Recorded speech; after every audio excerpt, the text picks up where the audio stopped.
There are two things I like to point out, important to know when we develop loving kindness as our meditation. As I remember in the guided meditation, I recommended starting with the most easy being we can imagine, even an animal, and then one may spend quite a bit of time repeating a formula, in gladness and in safety, may you be at ease, repeating that like a mantra, directing it to that one being, and it may take quite a while to get the feeling going, to really get the emotion up. Because in the end, loving kindness is not just a thinking exercise. It's not so much the words we are thinking, but it's the emotion the words we are thinking is triggering, or are triggering. The words we are thinking, bringing up a certain emotion in our heart. Because loving kindness is the intention, the emotion, the feeling of unconditional goodwill to all beings. And if we are sitting there and trying to develop loving kindness to just one being, even a very easy one, that may feel that we are, we are not really getting very far. That the ultimate objective is to have loving kindness to all beings in the whole universe, anywhere, anyone, even those who hate us and so on. So it may feel like if I spend a lot of time trying to get that feeling going just for one being, then I'm kind of wasting my time or I'm not getting anywhere. That is not the case. Once we have that feeling really in our heart, once we can really feel the emotion, that's a big step along the way. And a lot has been achieved then. So we shouldn't feel like we are wasting time or it doesn't go anywhere if we are spending quite a bit of effort on just one being until the emotion is really clear in our heart and we can really feel that. Because once we do feel that, we have gone a long way. It's actually no longer that difficult. Once the emotion is strongly, clearly felt in our heart, it's not that difficult to start including more and more being, to start spreading it out further and further. That's not so difficult. So we should understand that a lot has been accomplished if we can really feel the emotion, even just to one being, even just to the most easy being possible. So that is crucial. The other one is loving kindness to oneself. If you have a mathematical approach, I am just one being, and then there is countless beings in the universe, and no one knows how many, but obviously just the number of human beings is already more than 8 billion on this earth, not counting aliens throughout the universe. Just the number of insects is fantastically high numbers. So mathematically it feels I'm just one being, and then these trillions of beings throughout the universe. So obviously loving kindness to me can't be very important. It's only a tiny fraction. It doesn't quite work mathematically like that. In practice, having loving kindness to oneself is a big chunk of the practice of loving kindness. It's much more than 1/1,000,000th part or something like that. And is a really crucial step to be able to have the same full intensity and strength of that emotion when we direct it to ourselves. And again, in our modern society, where often there can be issues with guilt and even self-hatred, all kinds of negativity towards oneself, that can be a very big breakthrough if we can get loving kindness really going towards ourselves. So really important.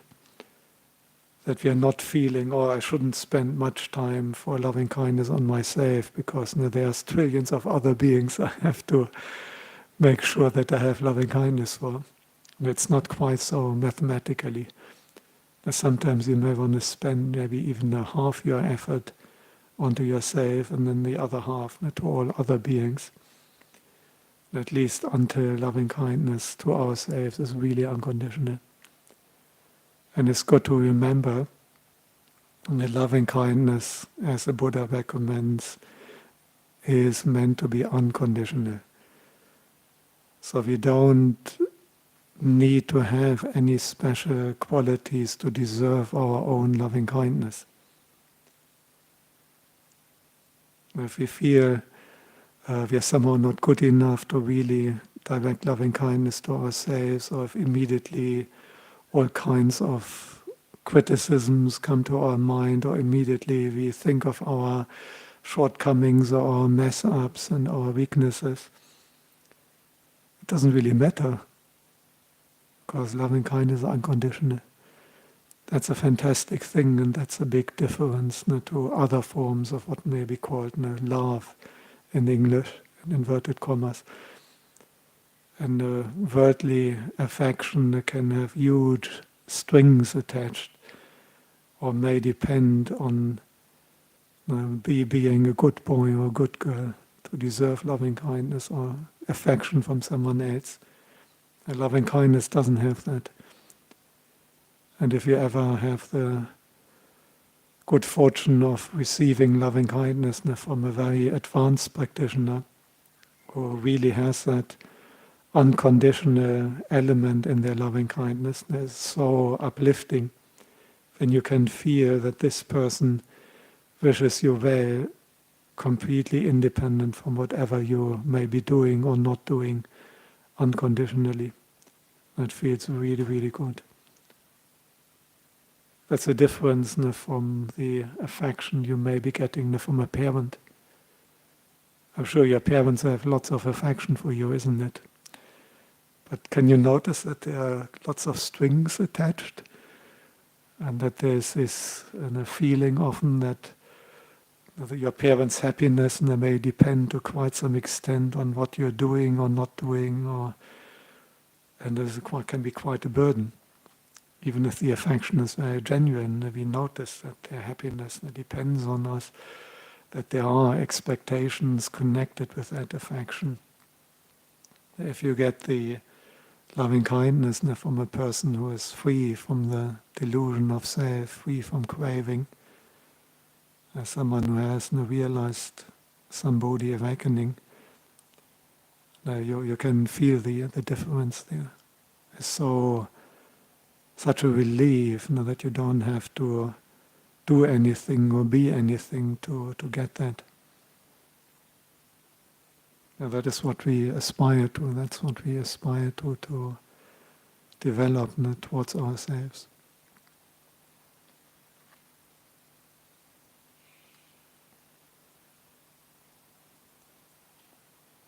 And once we go to developing loving kindness to those who are opposed to us, and then maybe even those who are hurting or harming us, or at least maybe insulting us in some way, what you might call even the enemies, or at least difficult people.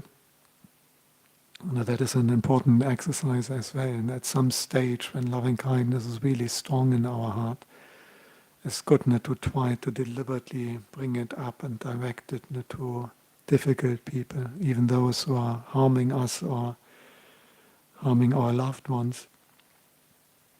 Once we do that, the first thing to keep in mind, loving kindness doesn't mean condoning or agreeing. It's another misunderstanding people can have.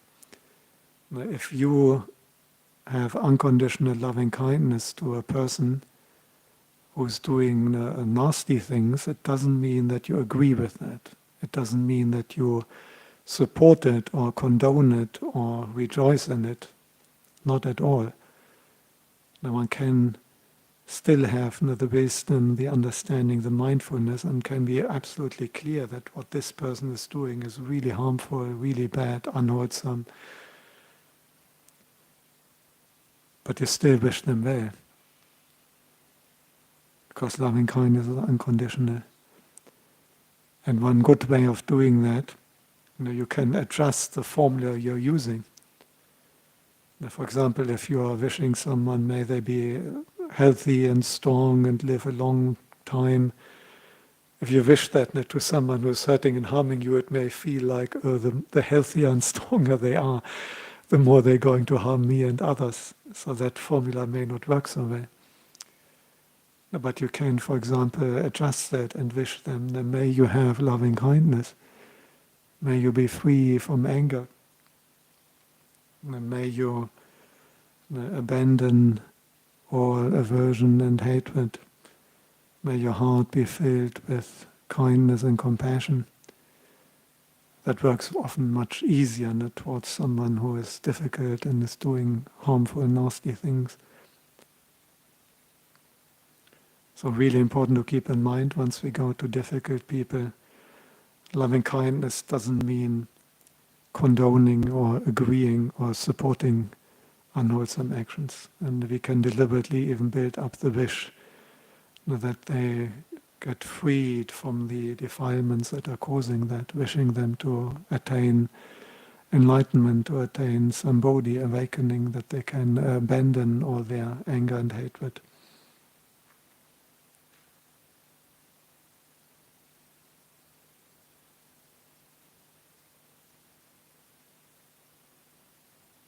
And a good motivation for our loving kindness is to always combine it with mindfulness and just mindfully notice what does it feel like to have unconditional goodwill to all beings.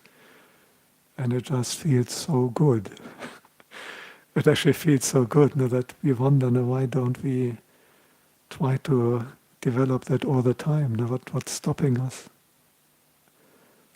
And literally you could go through your life, when you have some really good loving kindness meditation, imagine how that feels like. And what is stopping us going through our life like that continuously all the time.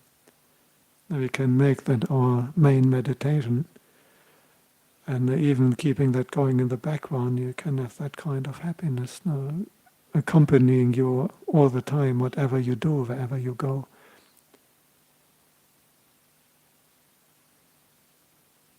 On the other hand, what does anger feel like? Being grumpy, resentful, irritated. Awful, isn't it? Doesn't feel nice at all. So why do we insist on hanging on to this anger and these grudges? Have you ever noticed switching on mindfulness and how we have this tendency that somehow we want to hang on to this anger, we kind of delight in that? And it feels like we're losing something if we are letting go of this grudge. So this is when we have to remind ourselves that loving kindness is so much better. Angerness is so unpleasant. Now why not waking up and immediately establishing loving kindness? Why not falling asleep with unconditional goodwill to all living beings? The Buddha said there are many advantages in that. You will fall asleep easily. It sounds trivial, but talk to someone who suffers from sleeplessness. This is a very agonizing condition. So being able to fall asleep, just like a little baby, has a beautiful smile on the face, and then sleeping all night without any bad dreams, without nightmares. And then, as the Buddha said, waking up happily. Do you wake up happily when your alarm clock goes at 7 in the morning? When you take a selfie and the moment your alarm clock goes, will that be a smiley face in that selfie? If not, more loving kindness. And you may wake up, if you do that really well, you may wake up a minute before your alarm clock with a big smile on your face. And you can't wait to get out of bed, you can't wait facing the day, because all these beings feels like they're all friends. Even the ones who are nasty and the ones who are doing things which are difficult, no, they're still friends because you have unconditional love and kindness to them. For someone to be an enemy, there has to be both sides. Even if they have feelings of enmity, if we only have feelings of loving kindness, it's not really like an enemy anymore. It doesn't feel like that.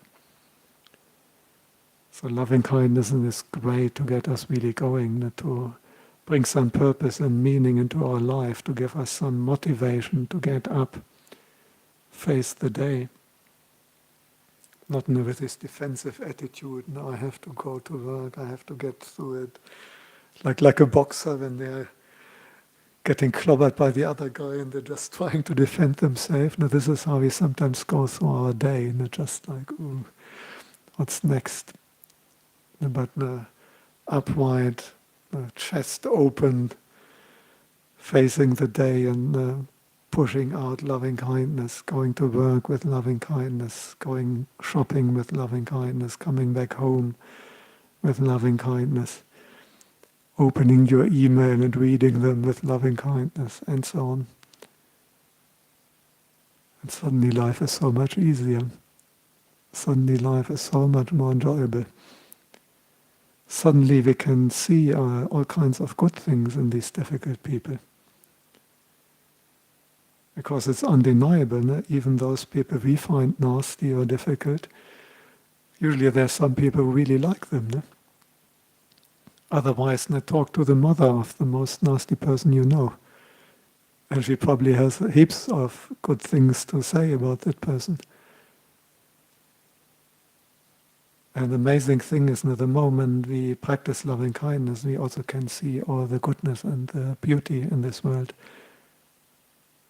If we go through the world with this grump and defensive and we see all the bad stuff all the time.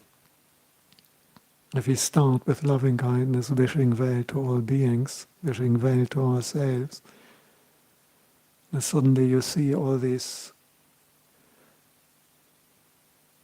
random acts of kindness and senseless beauty, as this urban myth is saying. You can see it happening, it's actually still there.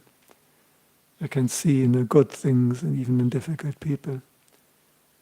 You can see in the beauty and little things like a flower, like some raindrops or dew on the grass or whatever. Little things, and suddenly the eye can see beauty again. And if we go with that attitude around, then it often triggers wholesome actions in others. I'm not claiming that the moment you really practice loving kindness, they will all treat you like it's your birthday, and they are your parents celebrating your birthday or your best friends. No, don't expect that. But you may notice that it does have an impact on others and that their behavior is changing. Maybe the easiest to see is in animals. Did you notice the wallaby when we were walking? Quite a number of people. It was first right here next to the back balcony and seemed to be quite comfortable. Usually they're very shy, get up quite easily. And that gives us encouragement. And you suddenly notice that the cat is always coming to you and wanting to sit on your lap, purring away. Things like that. Now then you feel that your loving kindness may build up and get stronger. People all want to be popular nowadays. How many followers on your TikTok, on your Insta is so important to people. But these kind of friends, and I don't think Facebook friends are real friends. Now, how many of your friends on Facebook would really have your back if you get depressed or suicidal or something bad happens? I'm not so sure whether it would be many. But if we have loving kindness, you may notice that people genuinely like you. And it's not just envy. So much of our behavior is about finding the social approval and appreciation and status. But does it really work? No. If you have the luxury car brand, Mercedes or BMW, if you have the Rolex watch, if you have the expensive jewelry and the designer brand handbag and shoes and I don't know what, the people who have that, is that the ones you really like? Not really, no? May even just trigger some feelings of some envy or something. So I think we are on a dead end if we are trying to be liked in that way. If that seems important, the much better is loving kindness. The Buddha said, we will be liked by humans, will be popular, and with non-humans, even the devas will like and protect you.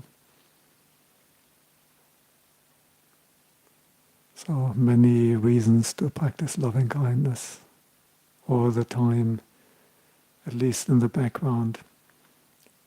And a very good meditation object, as we already said, for all postures.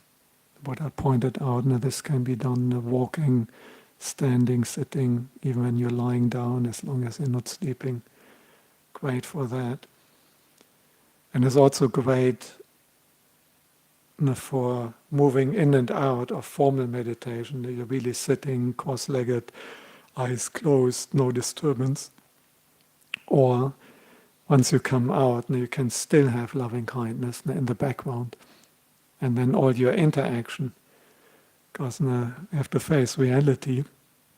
Few people are in a position where they can be in solitude all the time and just develop formal meditation without interaction. And most people, particularly in lay life, but to some extent even in monastic life, they have to have a certain amount of interaction with other beings. That is the nature of living in the human world. You depend on other beings. You can't even live completely isolated. And we usually are in situations where we have to get on, whether it's family or work or study or... Have you noticed, it's just so difficult as a human being to avoid these difficult guys. Maybe their job, then maybe they are right in the family, then maybe the neighbors. That's the nature of human life. And loving kindness is great. You can still have that in the background when you're working, when you're shopping, when you're interacting, when you're dealing with your kids or grandkids, when you're dealing with your parents or mates at school, at work, and so on. And I think there's a much smoother transition. If you do anapanasati, mindfulness of the breath, it may go really well while you're in formal meditation, but then when you come out, that can be very difficult to sustain. That very subtle observation of the breath and the very subtle breath, and trying to do that when you're going into a meeting at work or you're opening your email will be very difficult. And your mind may incline to solitude very strongly anyhow, and then you feel averse of having to do all this interaction. Whereas if you come out from a good loving kindness meditation, there's usually not such an aversion against interaction. You may feel quite okay and quite happy to interact with other beings. And you can sustain that meditation object in the background throughout the day.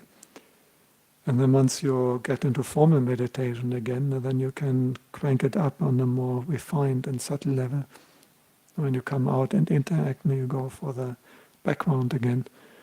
And in this way, it can smoothly move between daily life, interaction, and formal meditation with closed eyes, no disturbance. Smoothly moving between these. Now that's really important for your practice.